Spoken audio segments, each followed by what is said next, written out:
जय श्री राधे कृष्णा। ओम श्री विष्णु। युधिष्ठिर ने पूछा, श्री कृष्ण, अब कार्तिक शुक्ल पक्ष में जो एकादशी होती है उसकी महिमा बताइए। भगवान श्री कृष्ण बोले, राजन, कार्तिक के शुक्ल पक्ष में जो एकादशी होती है उसका जैसा वर्णन ब्रह्मा जी ने नारद जी से किया था वह ही तुम्हें बताता हूँ। ब्रह्मा जी बोले, मुनि श्रेष्ठ, आप सभी पापों को नष्ट करने वाली तथा पुण्य और मुक्ति देने वाली प्रबोधिनी एकादशी का महात्म्य सुनिए। भागीरथी, गंगा तथा तीर्थ, नदी, समुद्र आदि सभी तक फल देते हैं जब तक प्रबोधिनी एकादशी नहीं आती। कार्तिक मास की शुक्ल पक्ष की प्रबोधिनी एकादशी के व्रत का फल 1000 अश्वमेघ तथा 100 राजसूय यज्ञ के फल के बराबर होता है। नारद जी ने पूछा कि पिताजी, संध्या को भोजन करने से, रात्रि में भोजन करने तथा पूरे दिन उपवास करने से क्या क्या फल मिलता है, उसे आप समझाइए। ब्रह्मा जी बोले, नारद, संध्या को भोजन करने से 1 जन्म का, रात्रि में भोजन करने से 2 जन्म के तथा पूरे दिन उपवास करने से 7 जन्म के समस्त पाप नष्ट हो जाते हैं। प्रबोधिनी एकादशी के व्रत के प्रभाव से सुमेरु पर्वत के समान पाप भी क्षण में ही नष्ट हो जाते हैं। अनेक पूर्व जन्मों के लिए हुए बुरे कर्मों को यह प्रबोधिनी एकादशी का व्रत नष्ट कर देता है। जो मनुष्य प्रबोधिनी एकादशी का विधि पूर्वक व्रत करते हैं उन्हें पूर्ण फल प्राप्त होता है। हे मुनीश्वर, जो मनुष्य श्रद्धापूर्वक थोड़ा भी पुण्य करते हैं उनका यह पुण्य पर्वत के समान अटल हो जाता है। जो मनुष्य हृदय के अंदर ही ऐसा ध्यान करते हैं कि प्रबोधिनी एकादशी का व्रत करूंगा, उनके 100 जन्म के समस्त पाप नष्ट हो जाते हैं। जो मनुष्य प्रबोधिनी एकादशी के दिन रात्रि को जागरण करते हैं उनकी बीती हुई तथा आने वाली 10,000 पीढ़ियां विष्णु लोक में जाकर वास करती हैं और नरक में अनेक दुखों को भोगते हुए पितृ विष्णु लोक में जाकर सुख भोगते हैं। ब्रह्म हत्या आदि के पाप भी प्रबोधिनी एकादशी का व्रत करने से नष्ट हो जाते हैं। एकादशी के दिन रात्रि को जागरण करने का फल अश्वमेघ आदि यज्ञों के फल से अधिक होता है। समस्त तीर्थों में जाने तथा गो, स्वर्ण, भूमि आदि के दान का फल कार्तिक मास की शुक्ल पक्ष की प्रबोधिनी एकादशी के रात्रि जागरण के फल के बराबर होता है। इस संसार में जितने भी तीर्थ हैं तथा जितने भी तीर्थों की आशा की जा सकती है वे सब प्रबोधिनी एकादशी का व्रत करने वाले के घर में रहते हैं। जो मनुष्य इस एकादशी का व्रत तो करता है वह योगी, तपस्वी, इंद्रियों को जीतने वाला होता है, क्योंकि यह एकादशी भगवान विष्णु को अत्यंत प्रिय है। इसके व्रत के प्रभाव से कायिक, वाचिक, मानसिक पाप नष्ट होते हैं और इस एकादशी के दिन जो भगवान की प्राप्ति के लिए दान, तप, होम, यज्ञ आदि करते हैं उन्हें अक्षय पुण्य मिलता है। प्रबोधिनी एकादशी के दिन भगवान की पूजा करने से बाल, यौवन और वृद्धावस्था के समस्त पाप नष्ट हो जाते हैं। इस एकादशी की रात्रि को जागरण करने का फल चंद्र, सूर्य ग्रहण के समय स्नान करने के फल से 1000 गुना अधिक होता है। नारद, तुमको भी विधि पूर्वक विष्णु भगवान की पूजा करनी चाहिए।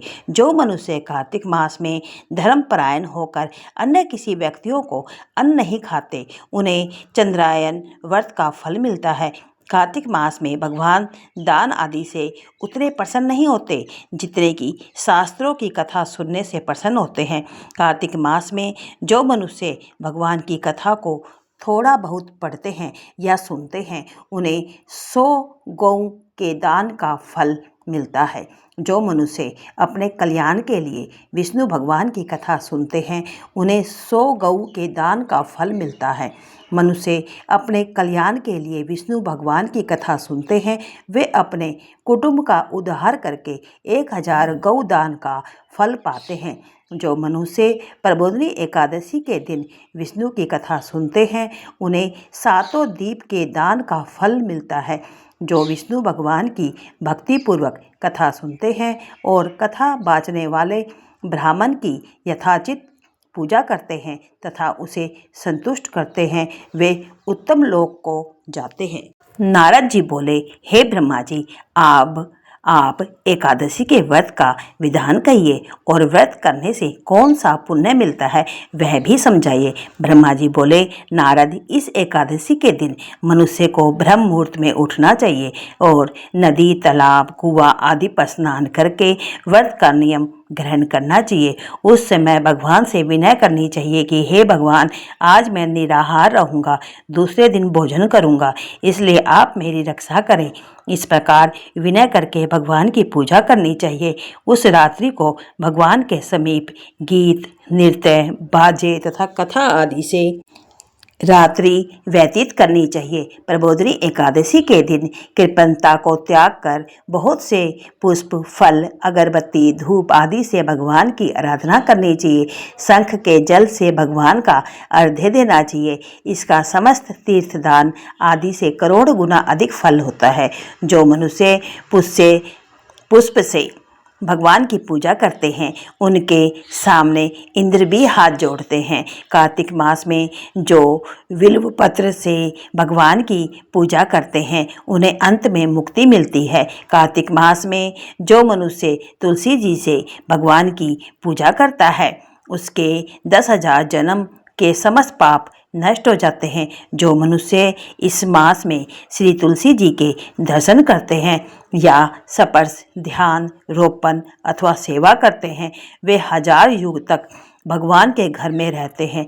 समस्त मनोकामनाओं को पूरा करने वाले भगवान कदम पुष्प को देखकर अत्यंत प्रसन्न होते हैं। यदि उनकी कदम के पुष्प से पूजा की जाए तो वे मनुष्य यमराज के दुख को नहीं पाते। जो गुलाब के पुष्प से भगवान की पूजा करते हैं उन्हें मुक्ति मिलती है। जो मनुष्य बकुल और अशोक के फूलों से भगवान की पूजा करते हैं वे अंतकाल तक शोक से रहित रहते हैं। जो मनुष्य विष्णु भगवान की सफ़ेद और लाल कनेर के फूलों से पूजा करते हैं उन पर भगवान अत्यंत प्रसन्न रहते हैं। जो मनुष्य विष्णु भगवान की दुर्वा दल से पूजा करते हैं वे पूजा के फल से 100 गुना अधिक फल पाते हैं। जो भगवान की समी के पत्ते से पूजा करते हैं वे यमराज के मार्ग को सफलता से पार कर जाते हैं। जो मनुष्य चंपक के पुष्प से भगवान विष्णु की पूजा करते हैं वे आवागमन के चक्र से छूट जाते हैं। जो मनुष्य स्वर्ण का बना हुआ केतकी पुष्प भगवान पर चढ़ाते हैं उन्हें करोड़ों जन्म के पाप नष्ट हो जाते हैं। जो मनुष्य भगवान के पीले और रक्त वर्ण कमल के सुगंधित फूलों से पूजा करते हैं उन्हें सवते दीप में स्थान मिलता है। इस प्रकार रात्रि में भगवान की पूजा करके प्रातःकाल शुद्ध जल से नदी में स्नान करना चाहिए। स्नान के पश्चात भगवान की पूजा करनी चाहिए। इसके बाद इस व्रत की समाप्ति पर ब्राह्मणों को भोजन कराना चाहिए और दक्षिणा देकर मीठे वाक्यों द्वारा भजन करना चाहिए। इसके उपरांत भोजन, गऊ और दक्षिणा से गुरु की पूजा करनी चाहिए और ब्राह्मणों को बहुत सी दक्षिणा देकर इस नियम को पूरा करना चाहिए। ब्राह्मणों को यथाशक्ति दक्षिणा देनी चाहिए। जिस ब्राह्मण को रात्रि में भोजन कराएं उसे स्वर्ण सहित बैल दान करना चाहिए। जो मनुष्य यात्रा स्नान करते हैं उन्हें दही और शहद दान करना चाहिए। जो मनुष्य फल की आशा करते हैं उन्हें फल का दान करना चाहिए। तेल की जगह घी और घी की जगह दूध और अन्नों में चावल दान करना चाहिए। जो मनुष्य इस व्रत में भी भूमि शयन करते हैं उन्हें सब वस्तुओं सहित शैया दान करनी चाहिए। जो मौन धारण करते हैं उन्हें स्वर्ण सहित तिल दान करना चाहिए। जो मनुष्य बालों को धारण करते हैं उन्हें दर्पण दान करना चाहिए। जो मनुष्य कार्तिक मास में उपनाह धारण नहीं करते उन्हें उपनाह दान करना चाहिए। जो इस मास में नमक त्यागते हैं उन्हें शक्कर दान करनी चाहिए। जो मनुष्य नित्य प्रति देव मंदिरों में दीप जलाते हैं उन्हें स्वर्ण या तांबे के दीपक को घी तथा बत्ती सहित दान करना चाहिए। जो मनुष्य चातुर्मास्य व्रत में जिस वस्तु को त्याग कर देते हैं उन्हें उस दिन से पुनः ग्रहण करना चाहिए। जो मनुष्य प्रबोधिनी एकादशी के दिन विधि पूर्वक व्रत करते हैं उन्हें अत्यंत सुख मिलता है और अंत में स्वर्ग को जाते हैं। जो मनुष्य चातुर्मास्य व्रत को बिना किसी विघ्न के पूरा करते हैं उन्हें फिर दोबारा जन्म नहीं मिलता।